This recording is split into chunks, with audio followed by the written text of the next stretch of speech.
राजस्थान की सीमा से सटे महेंद्रगढ़ के गांव दुलौट अहीर स्थित एक पेट्रोल पंप से 3 बदमाश फायरिंग कर 3.38 लाख रुपए की लूट कर फरार हो गए। आरोपी एक सफेद रंग की स्विफ्ट डिजायर गाड़ी में सवार होकर आए थे। इनमें से एक आरोपी गाड़ी में बैठा रहा, जबकि 2 अपने हाथों में पिस्तौल लहराते हुए पेट्रोल पंप पर पहुंचे ही 2 फायर कर दिए। फायरिंग करने के बाद सीधे दोनों कर्मचारियों की जेबों से कैश लूटकर पंप के कार्यालय में पहुंचे तथा कर्मचारियों के सिर पर पिस्तौल तानकर चाबी ले ली तथा कार्यालय में रखी 3.38 लाख रुपए की नकदी लूटकर फरार हो गए। घटना की सूचना कर्मचारियों ने पंप संचालक अशोक को घटना से अवगत कराया। अशोक शीघ्र मौके पर पहुंचकर डायल 112 पर पुलिस को सूचना दी। सूचना के बाद सदर थाना प्रभारी अपनी टीम सहित मौके पर पहुंच गए। पुलिस मौके से फिंगरप्रिंट एक्सपर्ट की सहायता से मौके से साक्ष्य जुटाए गए। पुलिस ने आसपास के सीसीटीवी फुटेज भी खंगाले। हालांकि इस मामले में अभी तक पुलिस के हाथ खाली हैं।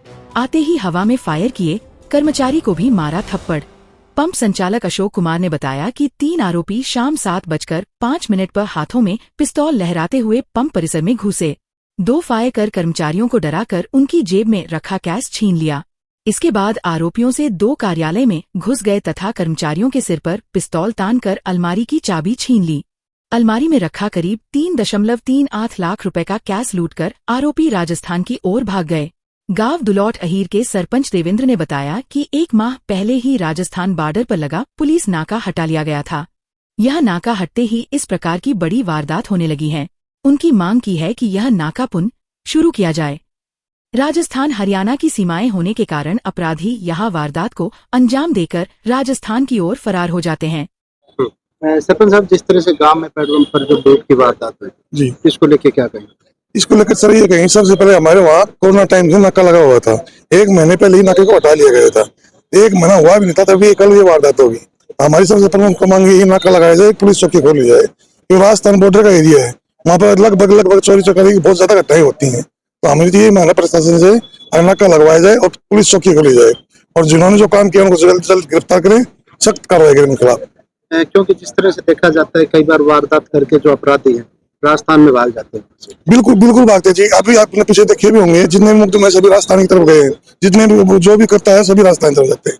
हमारी प्रमुख मांग यही है, अगर नाका लगवाया जाए, पुलिस चौकी खोली जाए और अपराधियों को सख्त सजा दिलाई जाए, जल्द से जल्द पकड़ा जाए। ठीक। अशोक कुमार नाम है जी मेरा, गाँव दुलौट अहीर है। मैंने एचपी का पेट्रोल पंप कर रखा है दुलौट अहीर में, बॉर्डर के ऊपर। यहाँ एक स्विफ्ट डिजायर गाड़ी लेके आए, मेरे सेलमैन थे वहाँ। उनके तीनों गने हथियार थे। ड्राइवर गाड़ी में बैठा रहा और तीनों ने वहाँ फायरिंग करी 2, और वहां से मेरा कैश 3,38,019 रुपया वहां से मेरे कैश उठा के और फायर करके, मेरे सेलमैनों का गोली तो लगी नहीं, वैसे फायर करी। मैंने FIR सूचना दी 112 को। 112 सूचने के बाद पहुंचे वहाँ, 707 भी गए और मैंने FIR अपनी करवा दी है। तो जिस तरह CCTV फुटेज वगैरह, हाँ पूरी फुटेज वगैरह भी है जी। फुटेज ले आए 707 रात को। तो अभी तक क्या कार्रवाई की? अभी से कोई कार्रवाई नहीं हुई है जी। कौन मौके पहुंचे थे? 707 भी गए थे, CI वाले भी गए थे और फिंगरप्रिंट वाले भी गए थे। अच्छा, आपके क्या बोलने बदमाश आते उनको कैश छीनना है उनके पास से, सीधा रिवॉल्वर लगा के। कितने कर्मचारी मौजूद थे आपके? 2 कर्मचारी थे। तो आपने शिकायत की है मैंने पुलिस को? हाँ, मैंने 112 पे कॉल करी, फिर 707 के पास कॉल करी, वहाँ बिल्कुल पहुंचे सारे। कितने बजे की घटना है? कितनी देर में पूरी वारदात को अंजाम देंगे? 7:05 की पे पहुंचे हैं। 7:10 पे 5 मिनट में ही पंप से भाग लिए। भागने के बाद मेरे पास सेलमैन का फोन आया, अब भाई मैं हमारे साथ ही आया हादसा है गो। मैंने घर से गाड़ी निकाल के मैंने रोड पे भी लगाई, उनमें सोड़ी की तरफ भाग गए, राजस्थान में घुस गए। आए की तरफ से थे? आए बालोट की तरफ से थे। गाड़ी का कोई नंबर पहचान हो पाई? सफेद स्विफ्ट डिजायर गाड़ी है, अप्लाइड 4 है। गाड़ी का नंबर उसमें है नहीं। उनने गाड़ी पंप के अंदर नहीं वाड़ी, बाहर डिवाइडर के ओले में खड़ी कर दी, उतर के गए पैदल। वहां से 3 बदमाश आए? फिर 3 बदमाश, तीनों के हाथों में हथियार थे। तो जिस प्रकार से एक कोटबलावा के अंदर भी फायरिंग की घटना सामने आई है, दूसरी आई 24 घंटे में 2 बड़ी वारदात है, किस प्रकार से देखते हैं अपराधियों के? कितने अपराधी खूब हो रहे हैं जी फिलहाल। तो डर का माहौल है व्यापारियों? बिल्कुल डर का माहौल है।